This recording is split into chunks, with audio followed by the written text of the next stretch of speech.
Bacon's rebellion, this guy Nathaniel Bacon had a mean streak in him. Basically, he took it upon himself to lead his followers in a crusade against the enemy, which was the settlers of Jamestown. And Berkeley, who was the leader of the Jamestown settlement, declared that Bacon was a rebel and charged him with treason. Well, Bacon came to Jamestown accompanied by 50 armed men. He was arrested, but Berkeley pardoned him instead of sentencing him to death. So without the commission he felt he deserved, Bacon returned to Jamestown later that month, but this time he had 500 armed men.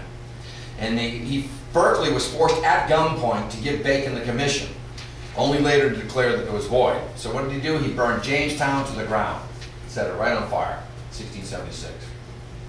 First great fire of Boston, not to count the arson fires that sprang up in the 1650s, but the first great fire was 1676, November 27th, 1676. Began about 5 a.m. at Wakefield's house by the Red Lion Tavern, and it was accidentally set by a careless and sleepy apprentice who dropped a lighted candle or left it too near some combustible substance. It's the largest fire ever known in Boston and swept through the whole district between Richmond, Clark, and Hanover Streets to the Bay. It began an hour before daylight and continued 3 or 4, in which time it burned down to the ground 46 dwellings. And it also burned down the Revere family home, the home of Paul Revere's family, and Increase Mather's house as well. A library and a church were also destroyed. Charlestown was also in danger due to the glowing embers. But basically this was the first fire to redistrict Boston, November 27, 1676. Some other great 17th century fires, as I mentioned, some arson fires. The second great fire took place on January 14, 1653, which burned a third of the city. 3 children died. 1678, the terrible fire of Boston, where 80 homes and 70 warehouses went up. Some other arson fires, 1679, and some right through 1691. Some great 18th century fires of Boston. March of 1702, called the 7th Great Fire of Boston. The famous fire of 1711. This is the great fire that wiped out Cornhill Row. It was blamed on a Mary Morse because she was spinning oakum, which is cotton hemp, and she might have had too much of the creature, as they say, and she left her lantern going, and 100 homes were burned. It was seen from 20 leagues away, a tremendous fire. Great Salem fire of 1715, which destroyed Salem and heralded as the greatest port in America at that time. The Great Fire of 1761 burned Faneuil Hall to the ground, although the grasshopper weather vane was saved. And then some other fires right through the Revolution that we'll look at. Cornhill, people always ask me. It's the street over there. The 10th Great Fire of Boston was March 1760, and flames were seen at Blazing Head, this is at 2 in the morning, at Cornhill, and spread to Pudding Lane, Devonshire. By 4 a.m., 2 hours later, the glow could be seen by Nathaniel Ames in Dedham. So it was a huge fire. It burned for 10 hours, took 350 homes, and consumed 10 ships on Long Wharf. Amazingly, no deaths, no injuries. Now I want to talk about the Boston Massacre because I have another lecture, and I've kind of rammed it into this one, called Great Fires of the American Revolution. I maintain that if it weren't for fire, that perhaps the American Revolution wouldn't have begun when it began. But basically, March 5th, 1770, you saw it in the HBO series John Adams. Has anybody seen that? He hears fire, fire. Now, in my opening slide, his duty is to grab the bucket. All men have to go out to the street, grab your bucket, grab whatever you can. When he's actually hearing the citizens taunting the British soldiers into firing, which they did. So that's the ironic part of it, is that there was no fire, but John Adams witnessed the Boston Massacre because he was called out thinking there was a fire to put out. Some great fires that sparked the American Revolution: Lexington burnout, the Punkatasset smoke pall, the razing of Charlestown, and the demolition of Boston life. One of my favorite books is Conquered at the Dawn of the Revolution, The Hidden Truths by D. Michael Ryan. I suggest that you pick it up. Well, we all know that the British are coming. It was an operation which had a two-pronged mission. Number one is to seize arms and stores from the colonists. Number two, to eat breakfast.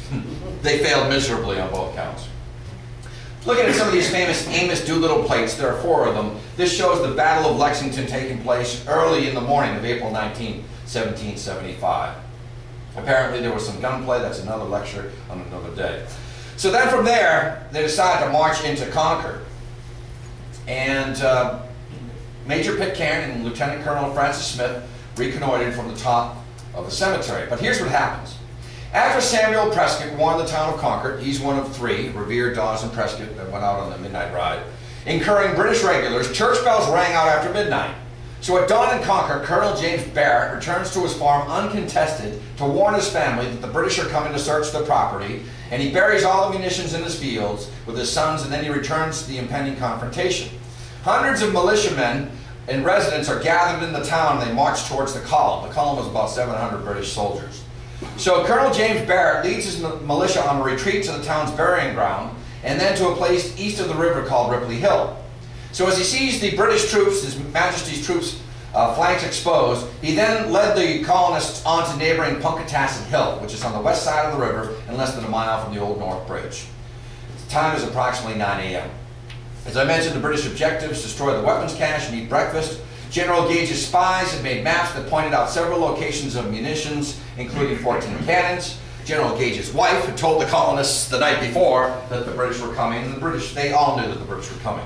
So homes were searched for weapons, and food was taken, purchased, and never paid for.